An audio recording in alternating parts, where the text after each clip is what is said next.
Merhaba arkadaşlar, mutfağıma ve kanalıma hoş geldiniz. Bugünkü tarifim kemik suyuyla çok güzel bir süzme mercimek çorbası hazırlayacağız. Ben ilk önce şöyle buzluğa kaldırdığım kemik suyunu kabımın içine alacağım. Üzerine de su geçirip arka tarafa alayım. O kaynasın orada.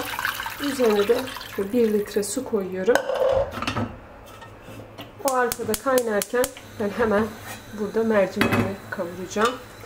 Tekrar şöyle bir tencereye alıyorum. Onu kavurmak için şöyle 3-4 yemek kaşığı zeytinyağı koyuyorum ya da sıvı yağ fark etmez. Ben altını yakıyorum. 1 adet büyüklerinden kuru soğanı da ilave ediyorum. Doğradım. Böyle çok küçük doğramanıza gerek yok. Sonra blenderdan çekeceğiz zaten. İlk önce soğanları biraz kavurayım. Soğan yeterince kavrulduktan sonra üzerine 1,5 su bardağı klasik bardaklarla yıkadım. Güzelce süzdürdüm. Şimdi 5 dakika kavuracağım.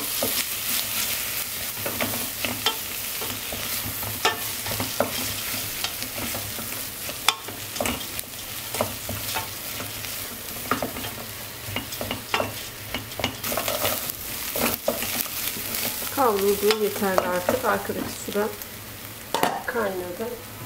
Şimdi artık içerisine ilave edeyim.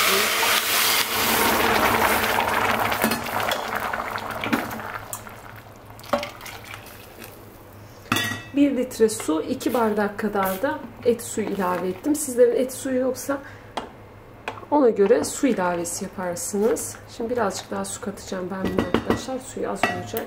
2 bardak daha su katıyorum. Şimdi kapağını kapatacağım. Kırmızı mercimekler pişene kadar kaynatacağım. Bir tuzunu da ilave edeyim hemen. Şöyle 1 tatlı kaşığı kadar da tuz.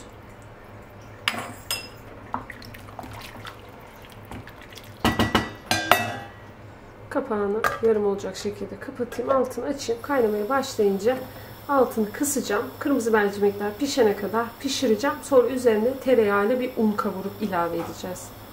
10 dakikadır kaynıyordu. Hemen şimdi içerisine şöyle 1 çay kaşığı zerdeçal koyacağım. Hatta çok doldurmadan böyle o güzel sarı rengi vermesi için. Çok aşırı da doldurmayın. Tadını bozarsınız arkadaşlar. Neredeyse kırmızı mercimekler de pişti. Şimdi blenderdan çekeceğim. Şimdi bir kere blenderdan çekeyim. Daha sonrasında unu kavurup ilave ettikten sonra tekrar çekeceğim.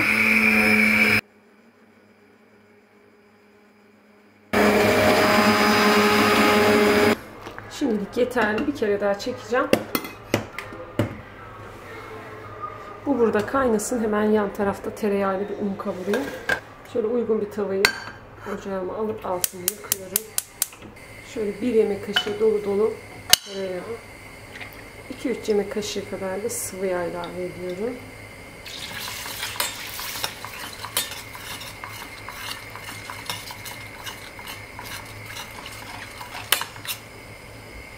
Şöyle 1 yemek kaşığı dolu dolu ya da 2 yemek kaşığı da ilave edebilirsiniz. Hatta şöyle birazcık daha alacağım. Altını kısayım. Kokusu çıkana kadar onu kavuracağım.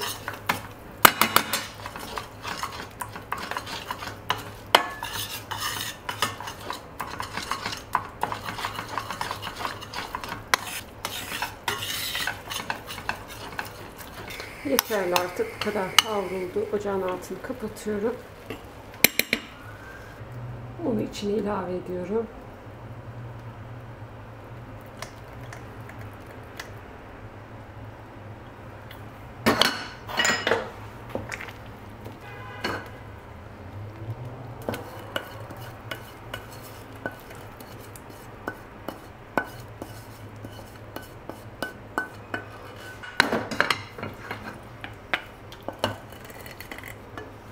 Şimdi tekrardan blenderdan şöyle 2 dakika boyunca iyice çekeceğim.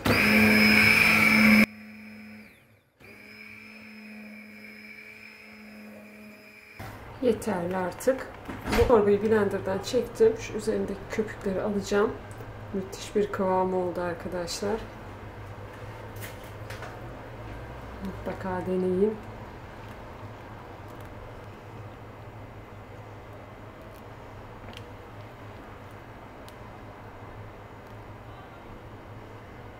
Artık ocağın altını kapatayım. Bir kaseye alayım. Sizlere ayrıntılı gösterip videomu bitireyim. Mutlaka deneyin.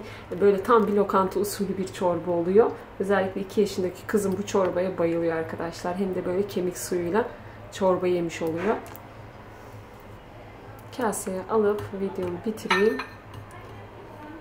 Umarım sizler denedikten sonra çok daha güzelini yaparsınız. 1'den 10'a kadar videonun yorum kısmına puanlarınızı bekliyorum.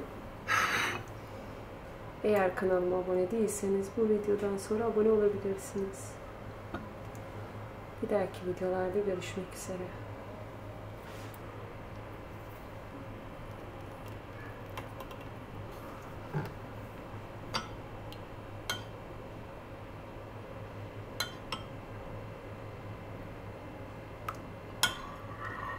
Hoşça kalın.